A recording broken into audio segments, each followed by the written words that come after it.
A veces vemos en las noticias internacionales hechos que nos conmueven y angustian. Alguien que por resentimiento, por enojo, porque fue víctima de bullying o lo que fuere, se para en la puerta de una escuela, de un supermercado y dispara contra todas las personas indiscriminadamente. Algo así, metafóricamente dicho, es lo que hizo Mauricio Macri con la Argentina.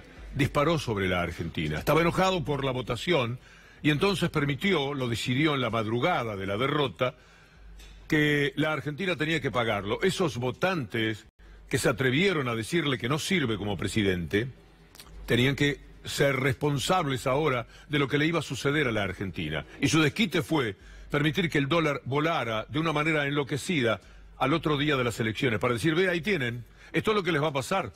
Esta es una muestra nada más de cómo el mundo ve a la Argentina y lo que sucede con los mercados. No van a poder con ellos. Y entonces, esa forma de disparar sobre la Argentina determinó que hoy tengamos estos números atroces para el país. 58.33 el dólar. Olvídese de la cotización, porque esto hace a unos pocos. Mira el riesgo país. 1.732 puntos. Quiere decir que si la Argentina hoy pidiera dinero prestado, tendría que pagar un 20% en intereses. Y mire la tasa.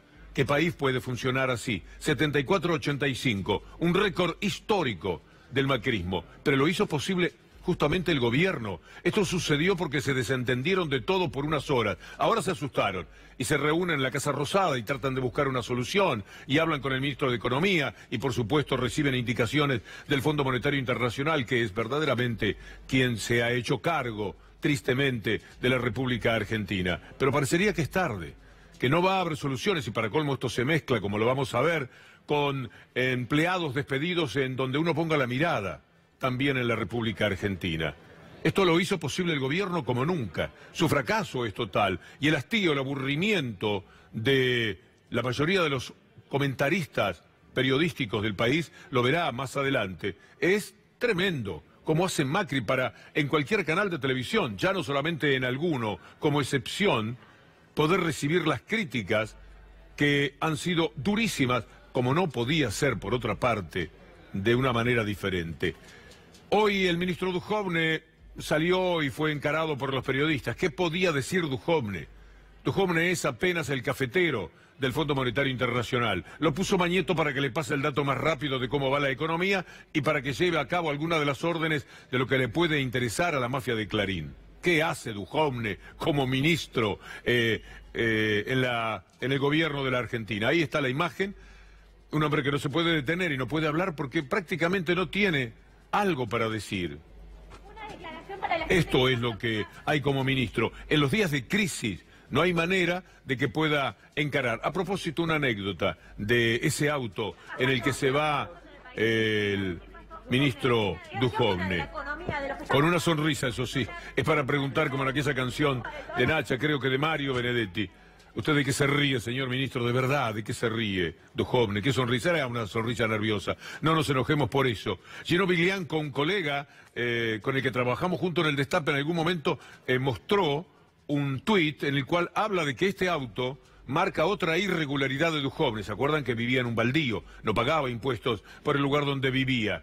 Y ahora resulta que el auto en el que se escapó hoy de los periodistas tiene una deuda de 62.000 pesos en patentes. Son evasores hasta en eso, comenta nuestro colega. Comentarios, todo lo que se le ocurrió hacer a Macri ayer, molesto, perturbado por los periodistas, no hubiera querido nunca estar allí, tener que dar la cara, lo deben haber empujado, tenés que ir, hay que decir algo, no podemos quedarnos así, no podemos dar la impresión de que estamos completamente entregados. Salí y defendete como puedas. Y se defendió muy mal, porque toda la impresión que dejó es de insolvencia, de mantener enhiesta la capacidad para mentir y solamente eso, de no conocer el rumbo y de no querer hacerse responsable de nada, como un chico malcriado. Todo lo que se le ocurre decir la culpa fue de él, no fue mía la culpa. Y después aclara que ahora, después de las PASO, la Argentina es un poco más pobre, de lo inmensamente pobre que él la ha hecho en estos 3 años y medio. El día lunes, ante el resultado adverso al gobierno y favorable al kirchnerismo, lamentablemente hoy hemos tenido un día muy malo, muy malo. Hoy estamos más pobres que antes de las PASO. Hoy nos ha pegado un impacto muy fuerte esto. El dólar de vuelta volvió a subir con todas las consecuencias que eso tiene. Psicológicamente es fácil de entender las consecuencias que esto tiene. Ustedes no votaron al gobierno, votaron al kirchnerismo. Subraya kirchnerismo, aunque concurren evidentemente algunas otras fuerzas, no precisamente tan kirchneristas. Pero él quiere que sea ese nombre al que con los medios de comunicación cómplices de la gran estafa moral y económica que han hecho sobre la Argentina, consiguieron dejar en la mente de la mayoría de la gente en la República Argentina. Kirchnerismo, en tanto mala palabra, venía a ser ustedes prefieren lo malo, y nosotros que somos los buenos hemos sido abandonados por ustedes. Estaba tan fastidioso, en algún momento hizo un gesto que yo no sé si la mayoría lo advirtió, pero que es demostrativo del fastidio, del desprecio que él tenía por el momento que estaba viviendo. ¿Podemos verlo? Ahí está. Pero qué cosa parece decir, qué barbaridad, mirá, ¿qué me dicen de esta gente? Y entonces, con ese gesto va a atender una pregunta que terminó siendo, era correcta la pregunta del colega, mucho más larga que la respuesta que él se permitió dar. Hoy hubo una fuerte devaluación del peso que se va a trasladar a la inflación, sin lugar a dudas. Yo quería consultarlo con respecto a la política del Banco Central. Usted dijo que dio órdenes a su equipo económico. ¿Va a cuidar las reservas del Banco Central? ¿Qué va a hacer con la tasa? ¿La va a seguir subiendo? Y si nos puede detallar concretamente qué medidas va a tomar el gabinete económico, concretas. No le puedo detallar medidas concretas porque recién están trabajando. Y si nos puede detallar concretamente qué medidas va a tomar el gabinete económico, concretas. No le puedo detallar medidas concretas porque recién están trabajando. Era la tarde del día siguiente de las elecciones y todavía como presidente no tenía nada para decir. En realidad lo que están esperando son instrucciones del Fondo Monetario Internacional para ver cómo salen de la crisis, porque Macri no tiene idea. Y Duhovne todavía menos. De comentarista de televisión, TN consiguió ponerlo, no TN, lo que está detrás, lo que manda en TN, de ministro de Economía. Alguien que simbólicamente tiene todo su dinero afuera, mostrando lo mucho que confía en las posibilidades de la Argentina. Todo es un dislate, como tantas veces le decimos. Hay una manera distinta de pararse frente a la crisis. Estábamos evocando con el equipo de producción a Cristina Fernández de Kirchner en el 2008. El mundo se caía a pedazos. ¿Cuál era la actitud? Esencia del rol del Estado, que va a tener que ser también el gran actor en la etapa que viene, porque la desconfianza, las expectativas negativas en cuanto al otorgamiento de crédito, a financiamiento, a solvencia de entidades financieras, no es una cosa que pueda reconstruirse. Hay cosas que, como digo yo, el buen nombre tarda mucho en construirse, pero una vez que se pierde el buen nombre, luego la reconstrucción de la confianza y sobre todo en materia económica y financiera y de bancos suele demorar mucho tiempo. Hablamos con algún conocimiento o alguna experiencia. Bueno, tiempos en los cuales la crisis, que era tremenda en aquel momento, se podía afrontar de una manera diferente, por las distintas calidades en juego de quienes estaban entonces a cargo del país y de quien está ahora. Juana Morín anoche con Gustavo Silvestre presentó unos números que también son interesantes de saber. Esta gente en cada devaluación gana muchísimo dinero. Duhovne tranquilo, quietito, con su vida, jugando a ministro cafetero del Fondo Monetario Internacional, ha multiplicado su fortuna. Funcionarios que ganaron con la devaluación. Cada vez que devalúan es inmensa la ventaja que sacan ellos, que en todos los casos tienen el dinero afuera. Gianfranquito, el hermano de Mauricio Macri, para quien hicieron la reparación histórica, para que pudiera anunciar que tenía el dinero afuera, eran 36 millones. Multiplique 36 millones por 15 o 17, que era lo que costaba en aquel momento, y ahora multiplíquelo por 65. Cada día ellos son más ricos. Todos los grandes empresarios consiguen ser más ricos. Por eso es que el dólar 57 no les angustia tanto. El dólar 57 es un problema para el que quiere comprar pan y tiene que pagarlo a precio de oro. Porque ahora los molinos, que también son muy capangas, no sueltan la harina porque dicen no sabemos cuánto cuesta. Y los panaderos son los que tienen que dar la cara. Ahí está la diferencia enorme. Lo escuchamos a Juana Morín con lo que decía anoche.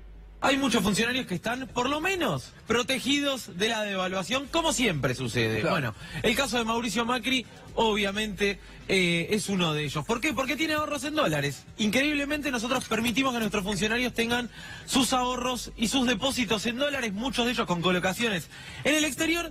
El caso de Macri, igual, la verdad es que la declaración jurada de Macri es para revisar largo y tendido. 152 millones, tiene un cuarto de lo que blanqueó su hermano. Lo cierto es que si nos basamos en su declaración jurada, hoy Macri se levantó y era 3 millones de pesos más rico que ayer a la noche cuando se fue perdiendo por 15 puntos las PASO. El caso del ministro de Hacienda, que tiene 148 millones de pesos en el exterior, ¿sí? Grandes inversiones tiene Nicolás Dujovne en Islas Vírgenes, en Uruguay. Bueno, con todas esas inversiones, a hoy ya tiene 175 millones de pesos. El propio...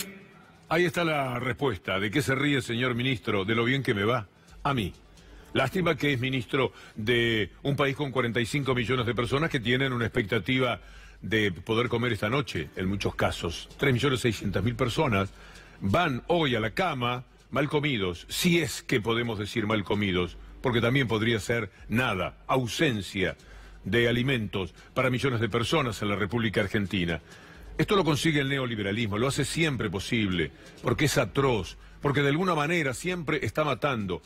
Quizás ustedes recuerden una entrevista que hicimos con una empleada, una trabajadora del Hospital Posadas, que fue echada. Sabían que tenía cáncer y lo mismo la echaron. Hoy murió. Les vamos a recordar la conversación que tuvimos con ella. Compañeros que estuvimos juntos trabajando en muchas terapias y tus compañeros también con mucho respeto nos han tratado, a diferencia de otros medios, y la verdad que estoy muy agradecida por todo esto. ¿Qué es para vos el Hospital Posadas? ¿Qué significó a lo largo de estos 13 años? Es mi casa, es mi casa. Pasé más horas en este hospital que con mi familia. Navidades, Año Nuevo, feriados, enferma, de muchas formas estuve en este hospital. Es mi casa. La mayor parte de mi vida la pasé acá. Porque si bien soy empleada hace 13 años, antes en el 89, vine a estudiar acá como enfermera auxiliar, trabajé acá. Trabajé nada más que 2 años en esa época porque eran muy bajos los sueldos y bueno, era muy joven, tenía hijos chicos y busqué otro trabajo. Después en el 2013 hice la carrera universitaria y volví a ingresar por concurso y me volvieron a tomar, pero siempre estuve con este hospital, siempre estuve acá, es mi segundo hogar. Yo me estuve haciendo tratar primero por mi obra social, en donde me detectaron el cáncer. Me operaron, estuve muy grave, me operaron médicos de acá, pero en una entidad privada. Y hoy actualmente me atiende un oncólogo de acá del hospital en el servicio de oncología de adultos.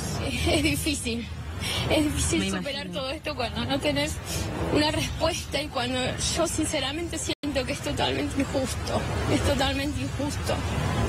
y en donde siento que la sociedad está como dormida porque está prestando atención en cosas banales, en quién se acostó con quién o quién sale con quién, en vez de ver las necesidades de personas que estamos buscando trabajo, que lo único que queremos es trabajar.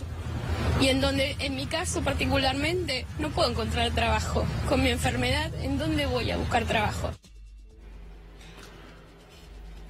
Graciela Casco, que falleció hoy en esta jornada, no es Graciela Casco para un régimen neoliberal, es apenas un número. Funcionan de esa manera. Era un número de despedidos y ahí hicieron el corte. Y fueron a explicarle a los propios compañeros, algunos de los despedidos junto a Graciela, fueron a decir, a ella no, nosotros no queremos que nos despidan tampoco, pero a ella no. No hicieron caso, no obedecen absolutamente ninguna conducta que tenga que ver con algo de sensibilidad. Y hoy murió esta mujer, con la que por supuesto no hubo ningún tipo de reparación, de ninguna naturaleza. El neoliberalismo mata. Cuando decimos la palabra pan, estamos hablando ya de algo ausente en muchísimas mesas. Por eso es que les hemos mostrado a ustedes. El periodismo favorable al gobierno ha sacado programas en los cuales dicen cómo hacer con el pan duro para que se vuelva un poco más blando. Ponerlo en agua, en remojo y después ponerlo en un horno y queda riquísimo, le han dicho a la gente. Molinos no entrega harina por falta de precios y se paraliza la industria del pan. No solo Molinos, sino los molinos. Los molineros no bajan más bolsas de harina en las panaderías. Las que se bajan llegan con 20% de incremento y después el panadero tiene que poner la cara. Los autos, tampoco los que tienen mucho, porque siempre están ellos, 25, 30% que más o menos podemos decir es el porcentaje de ricos o casi ricos de la República Argentina. Si quieren comprar un auto van y dicen, ¿cuánto me cuesta un auto? Yo lo puedo pagar lo que sea. Es que no te podemos dar el precio. No sabemos cuánto vale el auto, así que vení la semana que viene. Y no están vendiendo, se paralizó la venta de autos. Es decir, del pan al auto, con todos los matices que hay en el medio, el panorama es de un parate total. Y mientras tanto lo que procuran es decirle a los sojeros, por favor, vendan, vendan. ¿Y los sojeros qué van a vender? Si Macri primero hizo bowling fuera de Argentina, poniendo el dólar a 42, 43, no lo toquen. El dólar, Sanleris, me lo cuidás de todas las maneras posibles. Mucho ojo. El dólar tiene que estar en 43. Entonces Clarín y Nación van a hablar de que el dólar está tranquilo. 2 semanas lleva tranquilo el dólar, 3 semanas el país entonces está fantástico. Así que no permitas que el dólar lo toquen. Los ojeros, que son muchas cosas entre lo que somos los seres humanos, pero hay algo que no son, sonsos, no dijeron, no, yo no voy a vender, yo voy a retener. Y ahí están los hilos cargados de soja, esperando la oportunidad, porque el dólar no vale 43 para ellos, de ninguna manera. Ahora a 57, 58 puede ser, y por eso lo llamaron hoy, lo llamaron a Echeverre y le dijeron, che, decirle a la muchachada del campo, a los gauchos que se levantan a las 5 de la mañana, como decía Macri el otro día en la rural, que vendan la soja, precisamos algunos dólares para llegar con algún resuello, usaron esa palabra ya que estaban hablando con gente de campo, al final de nuestra tarea. Mercado en shock. Hay casi 25 millones de toneladas de soja sin vender y temen una especie de mega canuto. Esta es la realidad. ¿Qué hay en ese tuit? Ahora mismo, urgente. Cintia García contaba hoy que ATE Capital se movilizó para exigir reapertura de paritarias y fueron reprimidos por la policía frente al Ministerio de Hacienda. Hay 2 heridos con fractura. En realidad, creo que llegaron a ser 4. Esto es en el primer momento y lo contaba Catalano.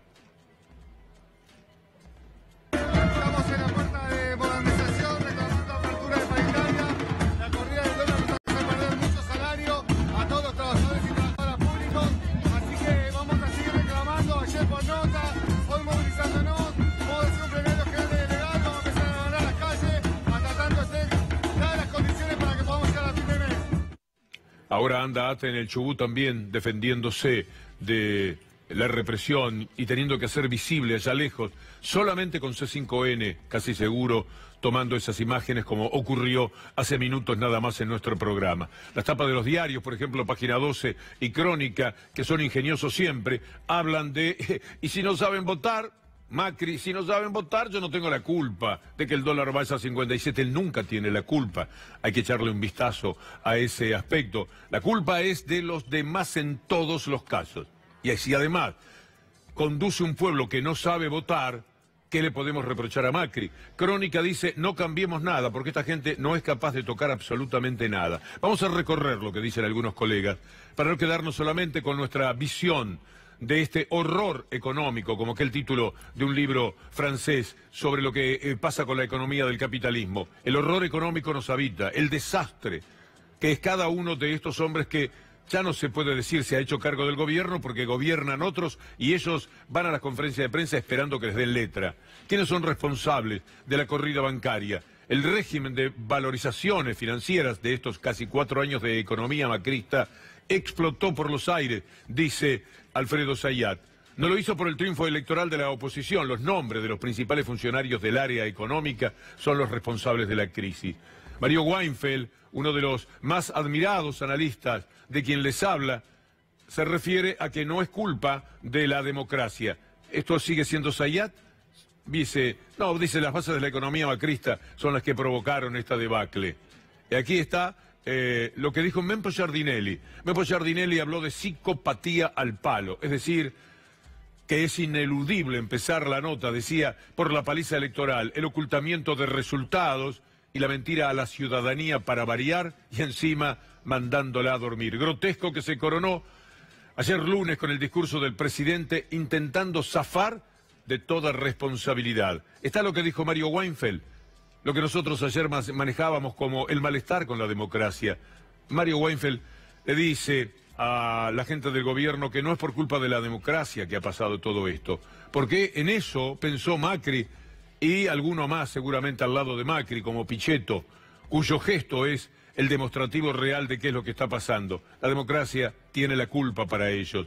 El domingo se vivió una jornada ejemplar. Normalmente se dice fue una fiesta de la democracia, fue una fiesta de la nación, de la república, pero no, para Macri no fue una fiesta de ningún tipo porque perdió, y perdió muy feo. Entonces la democracia no vale. Para la derecha, en realidad, nunca vale la democracia. ¿Cómo es la cabeza de Macri para funcionar de esta forma? Hoy el doctor Marcelo Diniani del Hospital Parisien estuvo dando alguna explicación. En el medio que él se maneja siempre desde su niñez, siempre han estado en altos estándares de vida. Por lo tanto, sin tener un patrimonio real, por lo cual decir que se ganó algo en la vida, le fue muy fácil sobrevivir desde pequeño, ¿no? Nunca, digamos, soportó el hambre, la miseria, el no tener dinero, el que tener que trabajar realmente para sobrevivir. Eso hace que el narcisismo actúa como un niño. No se le pueden sacar las cosas porque de hecho se va a quejar. Eso es una pequeña síntesis de ese estado mental de Macri. Hoy ya un periodista, que ahora vamos a tener también algunas palabras de él, habló de mal de ubris en el caso de Macri. En realidad pasó bastante más tiempo desde que, si existe ese mal, que había sido antes detectado, perfectamente le cabía a Macri. Vamos a ver un recorrido de voces de gente muy importante, con mucho nombre en la televisión. Esto es lo que pasó anoche, una parte, en la televisión argentina. Nombres muy seguidos por su gente, muy respetados en muchos casos. Bueno, si lo siguen es por eso. Y van a tener una variedad de opiniones en cuanto a los nombres, pero una gran coherencia en cuanto a la desilusión, el hastío, el hartazgo que provoca Mauricio Macri al frente del mejor equipo de todos los tiempos. Por favor, que no nos vendan, no te dejes vender el buzón que votamos bien o mal. ¿Quién tiene el derecho a jugar el voto de otro argentino? Por Dios, qué locura eso. Hay que respetar, pero todas las ideas siempre. Y otra cosa, gracias a los 32 que nos votaron y gracias a los 47 que no nos votaron, porque la verdad nos hace ver un montón de cosas que por ahí nosotros no estamos viendo. ¿Qué es lo que vi yo? Un presidente y un vicepresidente, un candidato, que cuestionan a aquellos que ayer votaron y prácticamente los están echando de las elecciones. Procede de manera equivocada, porque vota mal, porque la gente vota mal para él. En lugar de aceptar lo que cualquiera de nosotros hubiera aceptado, decir, mira, nosotros hace 3 años que estamos haciendo las cosas mal. ¿Qué hizo el presidente? Dio vuelta a las cosas, como si todos los demás fuéramos tontos. Es un gobierno que cruje, que tambalea. Vox Populi, Vox Dei. La voz del pueblo es la voz de Dios. Punto. Te guste, no te guste, te haya dolido, no te haya dolido. Es inapelable. Parece que el cambio era Alberto, no Macri. La clase media le dijo, basta Macri. Hoy lo vi a Macri. Me parece que está totalmente fuera de la realidad. Hoy Macri dijo de un modo u otro que el problema que está viviendo hoy la Argentina es que la gente se equivocó al votar. Dijo, bueno, lo que pasa es que la gente eligió a un grupo de representantes encabezados por Alberto Fernández y Cristina Kirchner, que a los mercados, él dijo, al mundo, no le resultan confiables. Habría que esperar entonces que la gente interprete bien qué es lo que resulta confiable para el mercado y vote en esa dirección. O habría que esperar, que daría la impresión de que es lo que espera Macri, que Alberto Fernández le dé la espalda a aquellos que lo votaron para cambiar esta política económica por las consecuencias que tiene, sobre todo en materia de recesión, le dé la espalda a esa gente, adhiera a la política económica y de esa manera los mercados se calmen. Bueno, es una idea bastante disparatada que no captura lo esencial del fenómeno democrático, que es que las políticas están referidas al voto de la gente, más allá de que la gente tenga una visión técnicamente acertada o equivocada del problema al que se está refiriendo. Los que eligen el sistema democrático, los que elegimos el sistema democrático como mejor sistema para vivir, entendemos que es mejor referir las políticas públicas al voto de la gente y a la comprensión de la mayoría que a un grupo de iluminados. Estas ideas por las cuales habría que esperar que la gente vote satisfaciendo al mercado son ideas por lo menos predemocráticas, que en otra época justificaban de buena fe, entre comillas, la idea del fraude. El fraude sirve o servía para corregir los errores de la gente en la comprensión de lo que le convenía al país y de lo que le convenía a sí misma. Bueno, esta idea es una idea que va a traer seguramente una cantidad de problemas en los próximos días si es que el gobierno se mantiene en esta dirección.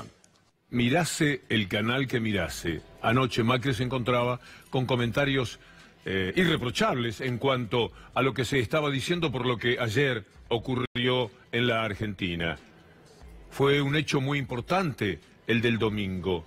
No puede venir, pararse frente a la gente, no asumir ninguna responsabilidad y tampoco anunciar, como le pidió un periodista, algo que calmara, que aliviara. Seguimos sin nada que calme ni alivie y ya pasaron unas cuantas horas del acto eleccionario. ¿Qué fue esa reunión con Duhovne hoy?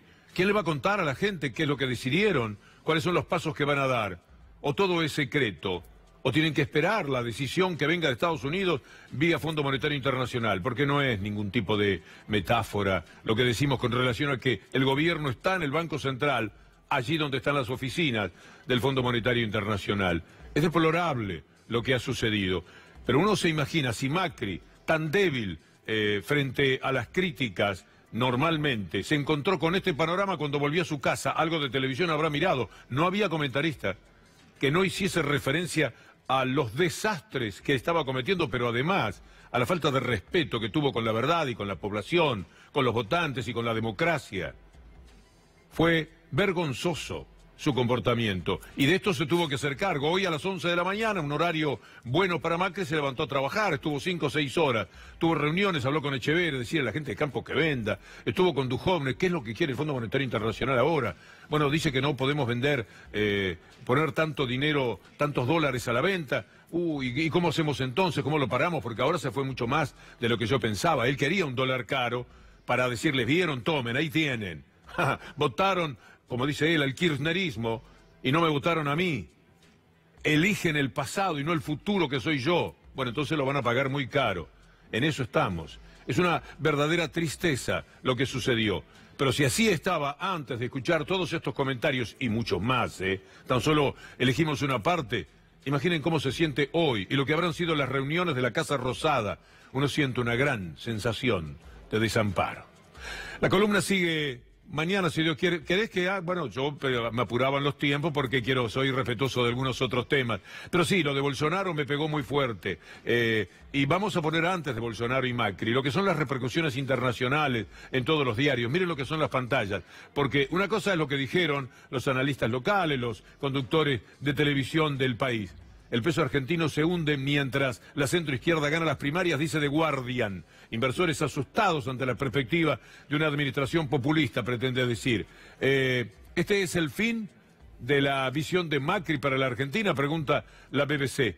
El revés del presidente Macri en las primarias, una especie de ensayo general, asustó a los mercados. Dicen ellos que recogen naturalmente la visión que aquí se tiene. En los medios alemanes repercutió lo que ayer sucedió. El peso argentino se derrumba por completo, dicen. ¿Hay alguna consideración más de este tipo? Otro diario más. Para hacer un paneo sobre todo lo que se dio en el mundo.